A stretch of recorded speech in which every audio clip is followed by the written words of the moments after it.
नहीं, वो एक चेहरे के मैं नाम वापस उसी सवाल पर लौट रही हूँ सर, प्लीज। धोखा नहीं खाना चाह रही है। हाँ, जनता धोखा नहीं खाना चाह रही, लेकिन सर धोखा नहीं खाना चाह रही, वो आपका क्लेम है, ठीक है, मुझे उस क्लेम पर कोई दिक्कत नहीं है। मेरा सवाल वो नहीं है।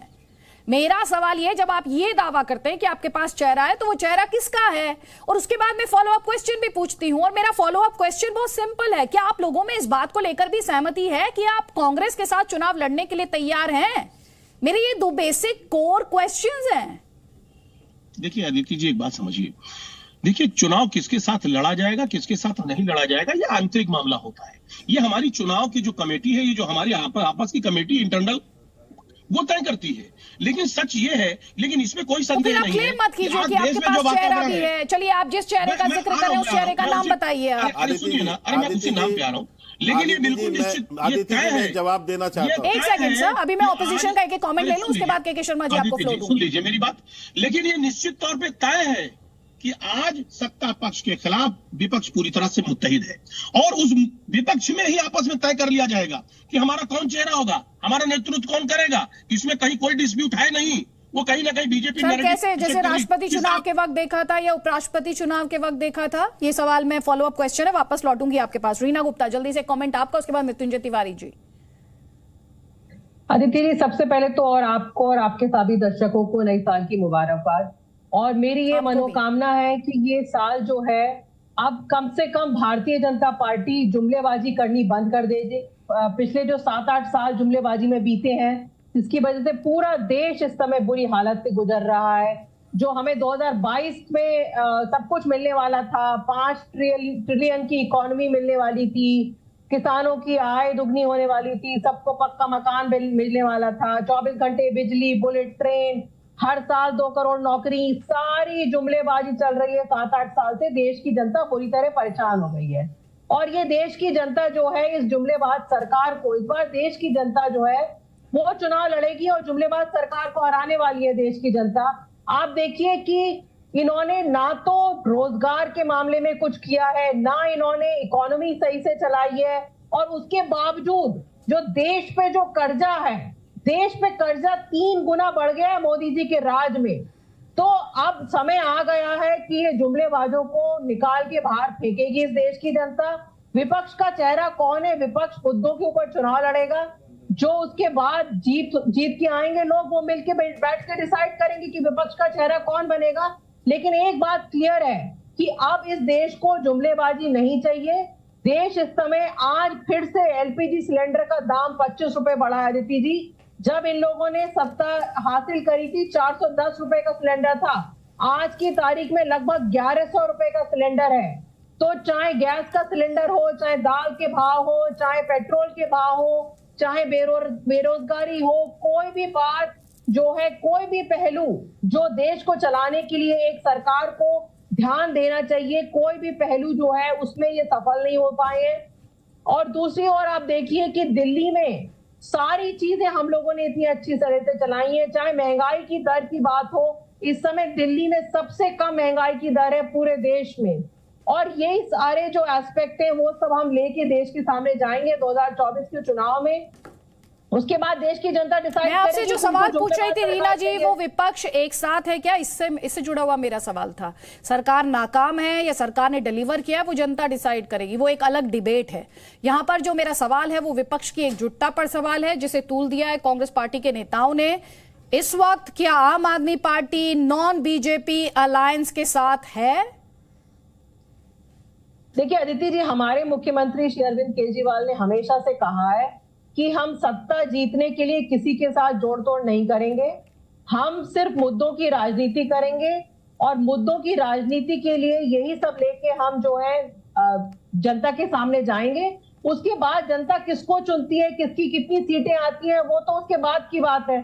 अभी लेकिन हम किसी के साथ कोई जोड़ तोड़ की राजनीति के लिए तैयार नहीं है। जहां तक कांग्रेस पार्टी का सवाल है, कांग्रेस पार्टी में तो आपस में ही इतना मनमुटाव है, तो मुझे नहीं लगता कांग्रेस पार्टी किसी भी तरह का कोई विपक्ष प्रस्तुत करने के लिए देश के सामने तैयार है। ठीक है, अभी आपने कहा अब तो कांग्रेस पार्टी के समर्थन से आप सरकार बना चुके हैं, वैसे कोई बात नहीं। जल्दी से अभय दुबे जी, आपका सवाल, ये तो आपके क्रेडेंशियल्स को ही क्वेश्चन कर रहे हैं, आपका जवाब ये तो मैं अभी आम आदमी पार्टी से बात कर रही हूँ।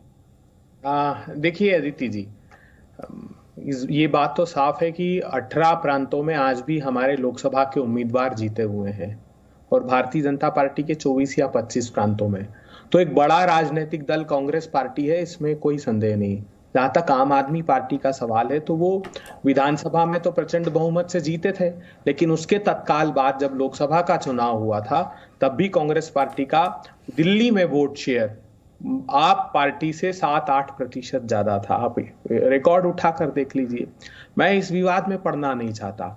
मैं तो हतप्रभ इस बात से हूं कि आप जितने नारे देख लीजिए, 2014 में हम मोदी जी को लाने वाले हैं, अच्छे दिन आने वाले हैं, बहुत हुई महंगाई की मार, अब की बार मोदी सरकार, ऐसा लगता है कि सारे नारे जैसे खुद ही के खिलाफ गढ़े गए हों। इन 8 सालों में ये प्रतीत होता है। कांग्रेस पार्टी के जो क्रेडेंशियल्स का प्रश्न है तो वो समूचे देश ने देखा है कि हमने जब सरकार थी तो बहस भी इसी विषय पर होती थी कि 86 करोड़ लोगों को हम भोजन का अधिकार दे रहे हैं, 15 करोड़ किसानों को उनके भूमि का अधिकार दे रहे हैं, 10 करोड़ आदिवासी भाइयों को जल जंगल जमीन का अधिकार दिया, करोड़ों बच्चों को हमने शिक्षा का अधिकार। आज मेरी बहस का मुद्दा है, मैं सारे पैनलिस्ट को स्पष्ट करना चाहती हूँ क्योंकि मैं मुद्दे पर बहस करती हूँ।